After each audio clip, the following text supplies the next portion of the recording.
Si tu lis ces mots en ce moment même, quelque chose dans ton champ sait déjà ce que je m'apprête à révéler. Ton mental est probablement sceptique, en train d'analyser, prêt à rejeter ce qui va suivre comme un énième concept spirituel. Mais je parle de la part de toi qui existe au-delà de la pensée, au-delà des croyances et au-delà de la forme physique dense à laquelle on t'a appris à t'identifier. Cette part de toi attendait cette mise à jour. Et le fait que ta conscience soit arrivée ici, précisément à cet instant parmi une infinité de moments possibles, signifie que tu es prêt à te souvenir de quelque chose que tu as toujours su, mais que tes conditionnements t'ont fait oublier. Tu n'es pas le corps qui lit ces mots. Tu es l'énergie qui anime ce corps. Laisse cette affirmation infuser en toi un instant. Ne cherche pas tout de suite à la comprendre intellectuellement. Ressens-la. Observe ce qui se passe dans ton système lorsque tu envisages la possibilité que tout ce qu'on t'a enseigné sur ta nature fondamentale soit l'inverse de ce qui est, en réalité. L'illusion de la densité. Dès ta naissance, on t'a appris à t'identifier à la matière. Ton nom attaché à un corps. Ton histoire construite à partir de souvenirs stockés dans des réseaux neuronaux. Ton identité bâtie à partir des rôles que tu joues, des relations que tu entretiens, des possessions que tu accumules. Regarde autour de toi maintenant. Tout ce que tu vois semble solide, séparé, permanent. Les murs, les meubles, l'appareil que tu utilises pour écouter ce message, tes propres mains et ton propre corps. Tout se présente comme une matière dense, distincte, tangible. Mais voici ce que la plupart des gens traversent toute leur vie sans jamais le réaliser. La matière n'est pas ce qu'elle semble être. Les physiciens quantiques l'ont découvert il y a plus d'un siècle, et à ce jour, ils n'ont pas encore percé tous les mystères de ce que cela implique. Quand tu examines la matière à son niveau microscopique, tu fais face à une réalité choquante. La matière est surtout constituée de vide.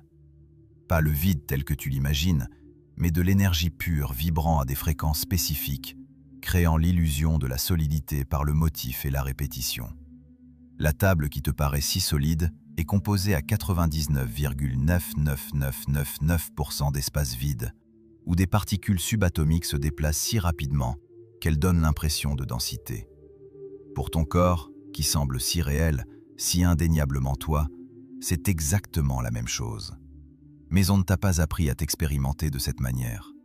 On t'a appris à être le corps, à le protéger, à t'identifier à ses limites, à croire que lorsqu'il cesse de fonctionner, tu cesses d'exister. Cette identification à la matière est la cause profonde de toutes les limitations que tu expérimentes. Non pas parce que la matière est mauvaise ou inutile, mais parce qu'elle n'est simplement pas ce que tu es réellement.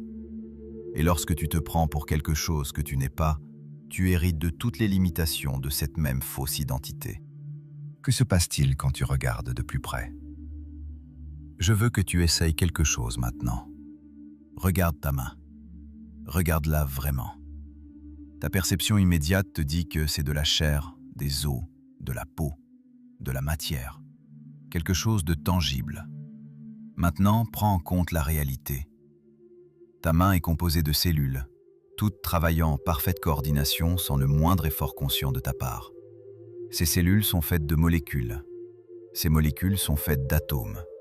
Ces atomes sont faits de particules subatomiques qui, lorsqu'on les observe, se comportent davantage comme des ondes de probabilité que comme des objets distincts. Si l'on retirait tout le vide contenu dans les atomes du corps humain, l'humanité entière tiendrait dans le volume d'un morceau de sucre. La table en face de toi, l'air que tu respires, la lumière qui entre dans tes yeux, tout est de l'énergie vibrant à différentes fréquences. La seule raison pour laquelle ta main ne traverse pas la table est d'une part due à leurs champs électromagnétiques qui se repoussent mutuellement, mais aussi et surtout à cause du principe d'exclusion qui empêche les nuages d'électrons de tes atomes et ceux de la table d'occuper la même place et les mêmes caractéristiques en même temps. C'est ce qui crée la sensation de contact, de solidité et de séparation. Mais ces sensations sont des illusions créées par les règles quantiques. Ce que tu ressens quand tu touches une table, ce n'est pas du solide contre du solide, mais l'interaction de deux champs de force qui refusent de se mélanger. En réalité, ta main flotte à une fraction de millimètre au-dessus de la table. Au niveau quantique, tout est intriqué, interconnecté et fait partie d'un même champ unifié qui s'exprime sous des formes infinies.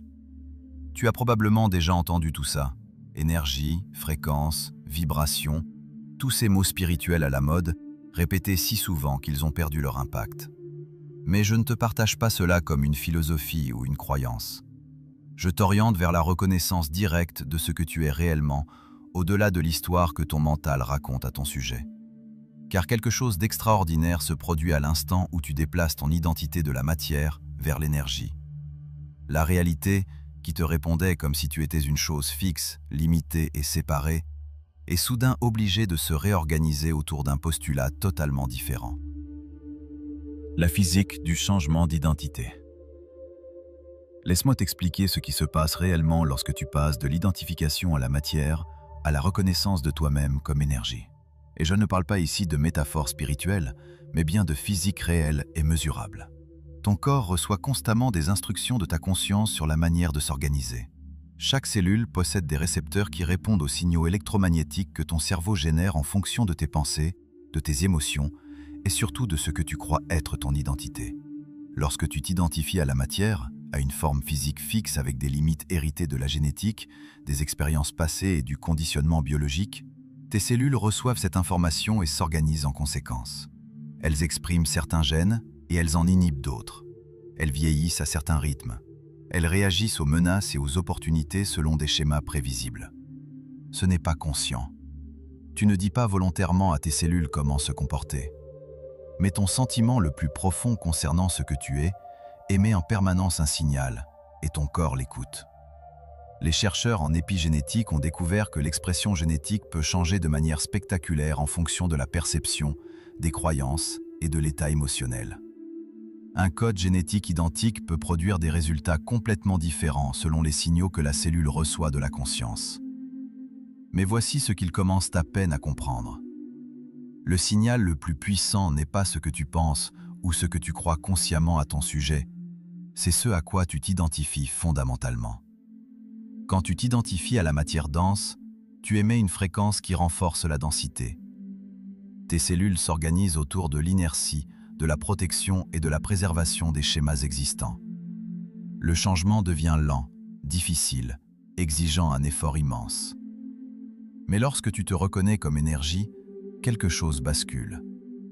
Tes cellules reçoivent des instructions différentes, non pas par la volonté ou l'intention, mais par la réorganisation naturelle qui se produit lorsque la conscience reconnaît sa véritable nature.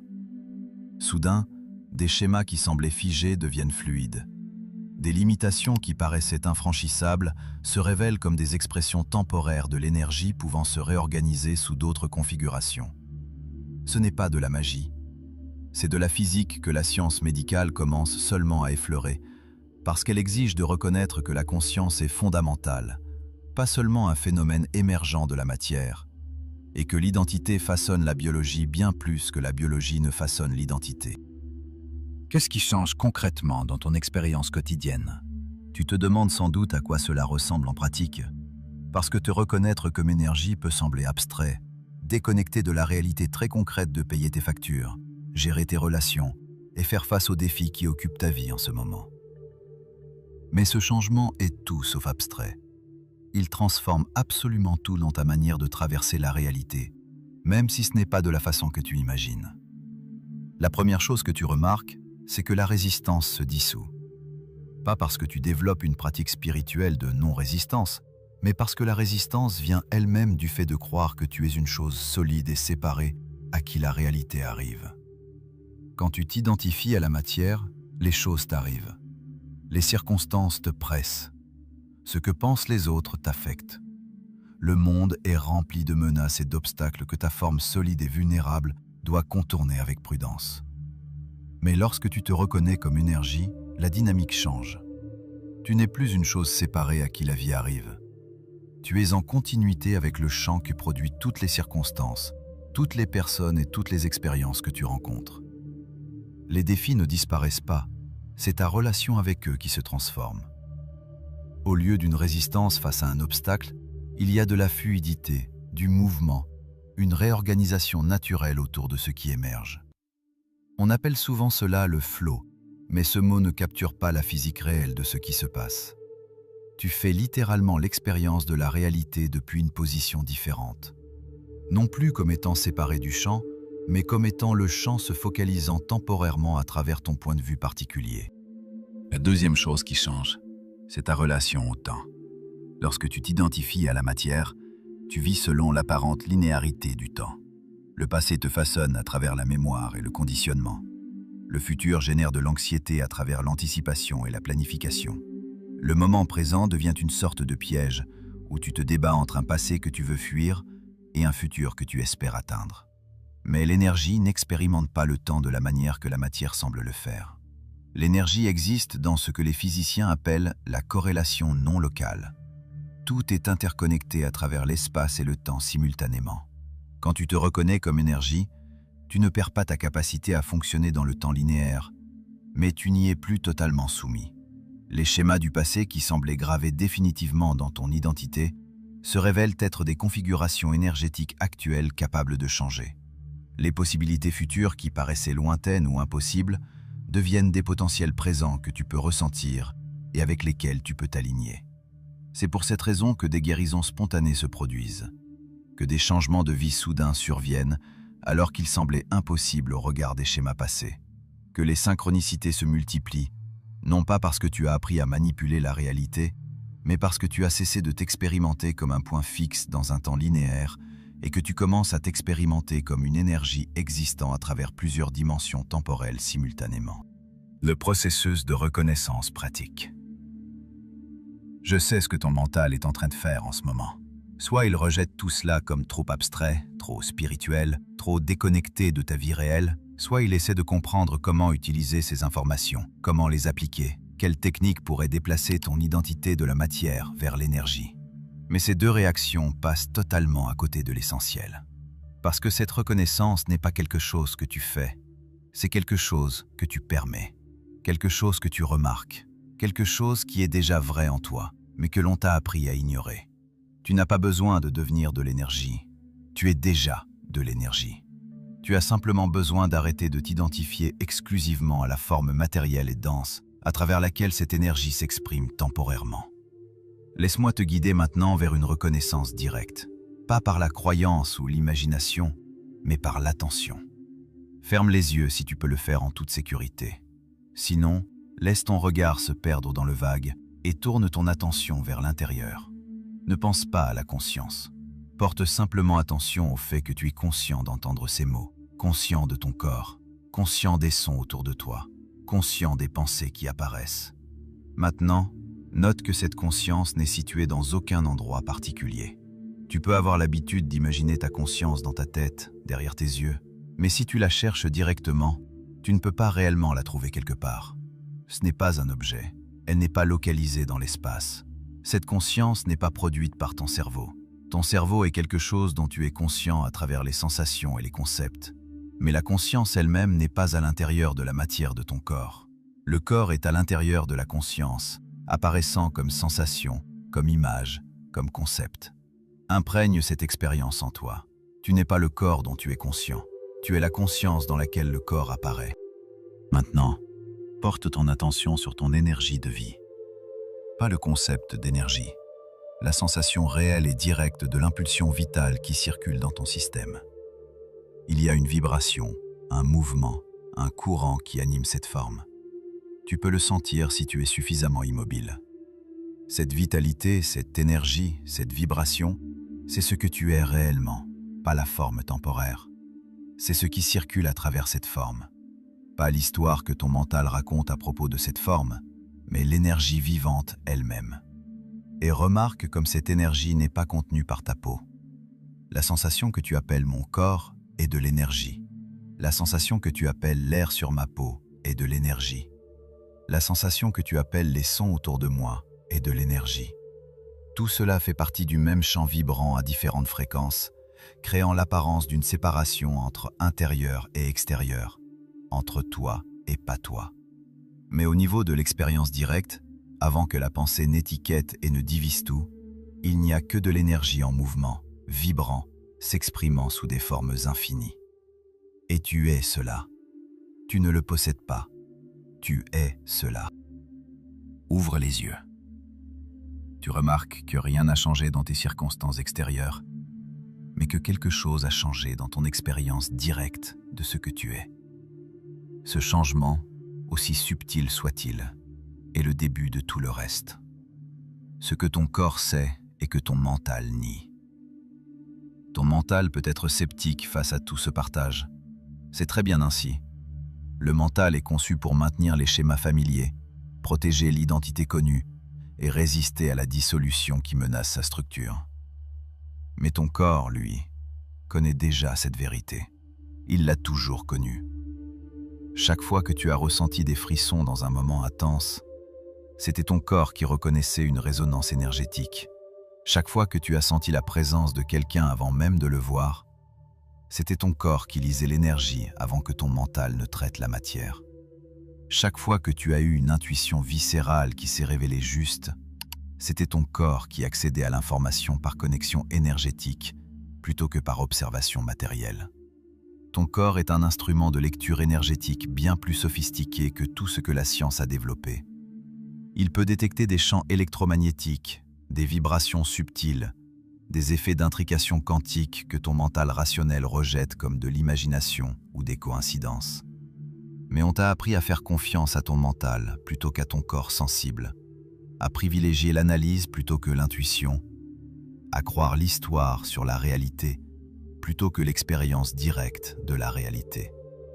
C'est ce conditionnement qui te maintient enfermé dans l'identification à la matière. Parce que si tu faisais confiance à l'expérience directe de ton corps, tu reconnaîtrais immédiatement que la densité que tu vois n'est pas ce que tu ressens, que la séparation que tu perçois conceptuellement n'est pas ce que tu expérimentes énergétiquement. Les enfants le savent instinctivement avant qu'on ne leur apprenne le contraire. Ils expérimentent leur corps comme de l'énergie, fluide, changeante, magique, non limitée par les règles que la matière est censée suivre. Ils s'imaginent d'être des animaux, des super-héros, à différents âges, sous différentes formes, et leur énergie répond. Leur expérience change. Leur corps exprime des capacités que les adultes affirment impossibles. Puis on leur enseigne qu'ils sont leur corps sous sa forme physique et qu'ils possèdent des limites spécifiques qu'ils doivent accepter. Progressivement, leur énergie se condense dans l'identification à la matière, la fluidité disparaît, et ils deviennent des adultes qui ont oublié ce qu'ils sont réellement. Mais l'énergie ne cesse jamais d'être de l'énergie. Elle se recouvre simplement de couches de conditionnement, de croyances et d'identification à la surface matérielle. Le moment où la réalité se réorganise. Maintenant, je dois te partager quelque chose qui va sembler impossible si tu ne l'as pas vécu directement. Mais puisque tu écoutes encore, puisque quelque chose t'a amené jusque-là, tu es prêt à l'entendre. Le moment où tu te reconnais véritablement comme énergie plutôt que comme matière, la réalité autour de toi commence immédiatement à se réorganiser. Pas progressivement, pas plus tard, immédiatement. Parce que la réalité n'est pas fixe, solide ou séparée de ta conscience. La réalité est le champ quantique qui s'effondre en configurations spécifiques en fonction de l'observation.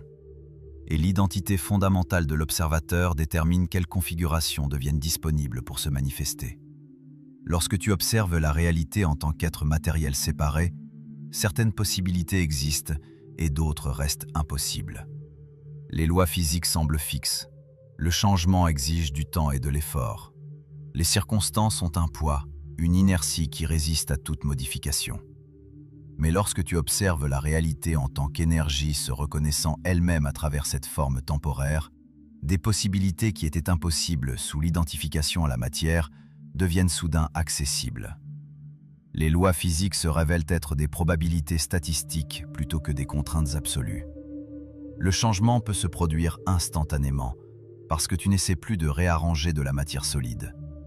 Tu autorises l'énergie à se réorganiser différemment. Pas par la volonté ou une technique, mais par ce qui se passe naturellement lorsque l'identité de l'observateur change. L'énergie revenant à des schémas cohérents naturels une fois que l'identité limitante se dissout. Le mental sceptique trouvera toujours une autre explication. Coïncidence, biais de confirmation, effet placebo. Et oui, tu peux interpréter cela ainsi si tu as besoin de maintenir ton identification à la matière. Mais l'expérience directe raconte une autre histoire. Quand tu te reconnais comme énergie, la réalité te reconnaît différemment et répond en conséquence. Ceux qui le savent déjà. Tu as probablement déjà croisé des personnes qui traversent la réalité différemment. Pas forcément avec plus de succès, plus heureuses ou plus éveillées, mais il y a quelque chose dans leur présence qui paraît plus léger, plus fluide, comme si elles n'étaient pas aussi plombées que les autres. Ces personnes ne parlent pas d'énergie, de conscience ou de physique quantique. Elles n'ont peut-être aucune pratique spirituelle et ne connaissent rien au concept que je partage ici. Mais d'une manière ou d'une autre, elles ont naturellement conservé ou redécouvert la reconnaissance d'elles-mêmes comme énergie plutôt que comme matière pure. Observe comment elles traversent les défis. Il n'y a pas de résistance lourde, pas de tension rigide face à ce qui se présente. Elles contournent les obstacles comme l'eau contourne les rochers. Pas grâce à la pensée positive ou à une technique spirituelle, mais par l'absence simple de la densité qui crée la résistance. Observe comment les circonstances s'organisent autour d'elles. Des opportunités apparaissent, des ressources se matérialisent. Les bonnes personnes arrivent au bon moment. Pas parce qu'elles sont chanceuses ou favorisées par l'univers, mais parce que leur champ énergétique diffuse de la cohérence plutôt que de la densité. Et le champ quantique répond à la cohérence en organisant des schémas de soutien. Ces personnes incarnent naturellement ce qui se produit lorsque la conscience cesse de s'identifier exclusivement à la forme matérielle dense. Et voici la partie la plus intéressante. La plupart d'entre elles sont incapables d'expliquer comment elles font, parce qu'elles ne font rien. Elles sont simplement ce qu'elles sont réellement. Et la réalité répond à cet état d'être par la fluidité, la facilité et le soutien des synchronicités. Toutes les techniques, pratiques et méthodes du monde ne serviront à rien sans la reconnaissance de ta nature fondamentalement énergétique. Ce n'est pas quelque chose que tu fais. Tu l'autorises lorsque tu cesses de t'accrocher aussi fermement à l'histoire de la matière. Tu fais peut-être partie de ceux qui le ressentent déjà rien qu'en lisant ces mots. Une légèreté, une ouverture, une sensation que les limites se dissolvent légèrement. Ce n'est pas de l'imagination. C'est ton expérience directe qui reconnaît la vérité avant que ton mental ne puisse la catégoriser et l'enfermer. D'autres résistent encore, enfermés dans le scepticisme qui protège l'identification à la matière contre une dissolution menaçante. C'est très bien aussi. La reconnaissance arrive quand elle arrive, et la forcer ne fait qu'ajouter de la densité. Mais je vais te dire ce qui se produit naturellement à mesure que cette reconnaissance s'approfondit. Pas comme une prédiction, mais comme une description de ce qui se passe simplement. Lorsque l'énergie se reconnaît elle-même, ta relation à la peur se transforme. Pas parce que tu dépasses la peur, mais parce que la peur est elle-même un produit de la croyance que tu es une chose solide et vulnérable, pouvant être détruite. Quand tu t'expérimentes comme énergie, comme conscience temporairement concentrée dans une forme, mais jamais limitée à cette forme, la peur perd son emprise. Ta vitalité physique augmente sans effort. La densité qui crée la fatigue, qui exige une gestion constante de l'énergie et des mécanismes de protection, se dissout. L'énergie circule au lieu de rester piégée dans des schémas matériels. Et ton corps exprime naturellement ce flux sous forme de vitalité. Ta vitesse de manifestation s'accélère de façon spectaculaire. Pas parce que tu as appris de meilleures techniques, mais parce que tu n'essaies plus de réorganiser de la matière solide par la seule force de la volonté. Tu permets à l'énergie de se réorganiser en configurations qui correspondent à la fréquence que tu émets. Et l'énergie se réorganise bien plus rapidement que la matière n'en donne l'impression. Ton intuition devient fiable, précise, immédiate, parce que tu reçois l'information par résonance énergétique plutôt que par filtrage mental. Ton champ communique directement avec le champ quantique, de conscience à conscience, en contournant l'interface limitante de l'identification à la matière. Mais surtout, l'angoisse existentielle qui colore la majeure partie de l'expérience humaine se dissout tout simplement. Parce que cette angoisse est enracinée dans la terreur d'être une forme matérielle séparée et vulnérable dans un univers menaçant. Tu n'es pas une chose séparée pouvant être blessée. Tu es le champ lui-même s'expérimentant temporairement à travers cette forme particulière. Absolument en sécurité, parce que tu es la totalité momentanément focalisée dans l'individualité. La réalité n'a pas besoin de changer pour que tu expérimentes ce que tu désires. C'est ta reconnaissance de ce que tu es qui doit changer. Et alors la réalité se réorganise naturellement pour refléter cette nouvelle reconnaissance. C'est le secret caché à la vue de tous dans toutes les traditions spirituelles, la physique quantique et l'expérience mystique directe. Pas caché parce que quelqu'un te l'aurait dissimulé, mais caché parce qu'il ne peut pas être saisi intellectuellement. Il ne peut être reconnu que par l'expérience directe. La réalité ne se plie pas à ta volonté, elle se plie à ta reconnaissance de ce que tu es réellement. Et ce que tu es réellement, c'est l'énergie, la conscience, le champ vivant lui-même, temporairement oublié pour pouvoir goûter à la joie de se souvenir. Tu es en train de te souvenir maintenant, et la réalité est déjà en train de répondre.